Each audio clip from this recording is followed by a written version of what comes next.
اعوذ باللہ من الشیطان الرجیم، بسم اللہ الرحمن الرحیم۔ نہج البلاغہ، مکتوب نمبر 39۔ یہ خط حضرت امیر المؤمنین نے عمرو بن عاص کے نام تحریر فرمایا۔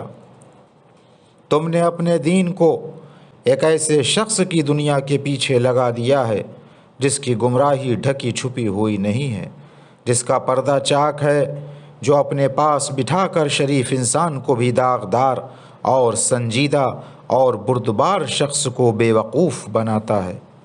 تم اس کے پیچھے لگ گئے اور اس کے بچے کھچے ٹکڑوں کے خواہش مند ہو گئے۔ جس طرح کتا شیر کے پیچھے ہو لیتا ہے، اس کے پنجوں کو امید بھری نظروں سے دیکھتا ہوا اور اس انتظار میں کہ اس کے شکار کے بچے کھچے حصے میں سے کچھ آگے پڑ جائے، اس طرح تم نے اپنی دنیا اور آخرت دونوں کو گنوایا۔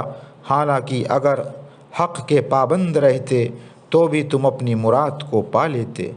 اب اگر اللہ نے مجھے تم پر اور فرزند ابو سفیان پر غلبہ دیا تو میں تم دونوں کو تمہاری کرتوتوں کا مزہ چکھا دوں گا، اور اگر تم میری گرفت میں نہ آئے اور میرے بعد زندہ رہے تو جو تمہیں اس کے بعد درپیش ہوگا وہ تمہارے لیے بہت برا ہوگا۔